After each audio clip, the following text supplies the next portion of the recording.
Part 9, page number 103. The generals say he is a beardless youth. He fights with remarkable courage and daring. अब बात चलने यहाँ पे चली है कि अपोनेंट कौन है, ये इन्वेडर कौन है जो हमारे टेरिटरी में आया है। अब रुस्तुम को ये एक्नॉलेज कर रहे हैं, थोड़ी सी अवेयरनेस दे रहे हैं और आपस में भी कर रहे हैं। क्या बता रहे हैं, जो जनरल जो लड़के आए थे वहाँ से बच के आए थे, बियर्डलेस। बियर्ड मीन्स जो आपके चेहरे पे मेल्स में आती है दाढ़ी, दाढ़ी लेस, उसके पास दाढ़ी नहीं थी, टीनेजर था। इसके में रिमार्केबल करेज, उसके पास बहुत हिम्मत है और वो दिलेरी से, डेयरिंग मीन्स दिलेरी से लड़ता। हिज नेम इज़ सोहराब, उसका उस बंदे का नाम है Sohrab. They say his ambition is to fight you and defeat you. He has sent word asked us to choose champion among us to meet him in a single combat. तो उसकी जो इच्छा है वो आपसे लड़ाई करना चाहता है, आपसे जगह मतलब फ़ाइट करने के बाद आपको हराना चाहता है। और उसने हमें मैसेज भेजा है, जो कि आपका चैम्पियन है, सालों साल चैम्पियन है, जो आपका होल्ड है, जो आपका प्राउड है, उससे मैं एक जंग लड़ना चाहूँगा। You are our champion and saviour, will you go and fight him. तो अब ये कमांडोज क्या कर रहे हैं, काकोस की तरह रिक्वेस्ट कर रहे हैं और एक मोटिवेशन वाला स्टेप चल रहा है। किसके लिए? रुस्तुम के लिए, ताकि वो रेडी हो जाए एकदम से। तो कह रहे हैं, आप हमारे चैम्पियन हैं, आप हमारे मतलब सेवियर, जो आप हमें बचा सकते हैं, तो क्या आप जाएंगे उनसे लड़ने? But I am old your majesty. तो जनाब, मैं तो अब बूढ़ा हो गया हूँ, मेरे लड़ने लुखड़ने के दिन तो हो गए। तो मैं, आप क्या सोचते हैं मुझे लेके? एक बूढ़ा आदमी, एक जनाब जनाब जिसके टीनेजर से लड़े।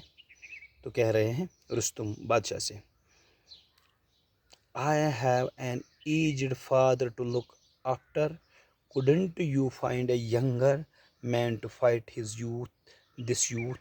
आजकल रुस्तुम ने कहा, मेरे पीछे जिम्मेदारियाँ आ गई, मेरा बूढ़ा बाप है, मुझे उसको देखना पड़ता है। कि आपको कोई वो नहीं मिला, छोटा सा जवान सा व्यक्ति जो उससे लड़ सके, इस बच्चे से लड़ सके? तो रुस्तुम बादशाह से कह रहे हैं, if I had been able to find younger champion, I would not have called you away from your aged father. अगर मुझे ऐसा कोई व्यक्ति, बहादुर व्यक्ति मिलता, तो मैं आपको अपने दूर इलाके से, जो जहाँ पे आप अपने पिता की खिदमत में लगे रहे थे, मैं आपको बिल्कुल भी नहीं बुलाता। मतलब मैं गवारा भी नहीं करता कि आपको बुलाता। इससे कंडे से ये चीज़ क्लियर हो जाती है कि जो सोहराब का टेरर, जो सोहराब की कोरेज, जो सोहराब का डेयरिंग, वो जो अल्टीमेटम दिया हो उनको, तो बादशाह भी खूब ज़्यादा हुए थे। तो उनके पास अब एक ही नया एक्सपेरिमेंट के लिए उनके पास कोई है था ही नहीं। तो इन्होंने क्या किया, रुस्तुम को बुला लिया। देन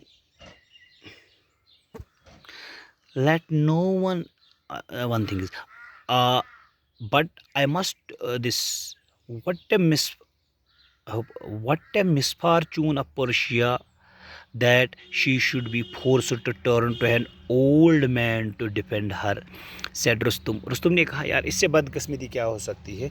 अब एक बूढ़ा आदमी ईरान की हिफाजत करेगा, जिसका ये सारा जो था सब वो उसके मतलब लिमिट से बाहर है। लेकिन तो क्या करने, अब ओल्ड को अपने मुल्क को बचाने के लिए आर्मर पहनना पड़ रहा है। But if I must go, I will go to battle as a plain soldier wearing plain armour. तो अब उन्होंने कहा, चलो मैं लड़ने के लिए तो तैयार हूँ, मुझे कोई आपत्ति नहीं है, मैं लड़ूंगा, लेकिन मैं आम सोल्जर का, मैं कमांडो वाला जो अपना उनका आर्मर रहता था, आर्मर रहता है वो टेक्सचर, जैसे हमारे यहाँ आजकल आप फौजीज देख रहे हैं, वो ब्लड प्रूफ स्लेट्स वगैरह लगाते हैं, उनकी डिफरेंट होती है। तो इसी तरह कॉस्ट्यूम्स रहते थे आयरन बार्स के, जिससे अगर आपको स्वॉर्ड वगैरह लगे भी तो आप बच पाओ। तो मैं जाऊँगा, लेकिन प्लेन आर्मर पहनूंगा, ताकि मैं जनरल नॉर्मल सा आदमी लगूँ, नॉर्मल सा सोल्जर लगूँ। Let no one know that old Rustum had to be called to fight beardless guy। तो किसी को ये पता ना चले कि पुराने बहादुर रुस्तुम को बुलाया गया है, वो भी एक टीनेजर से लड़ने के लिए।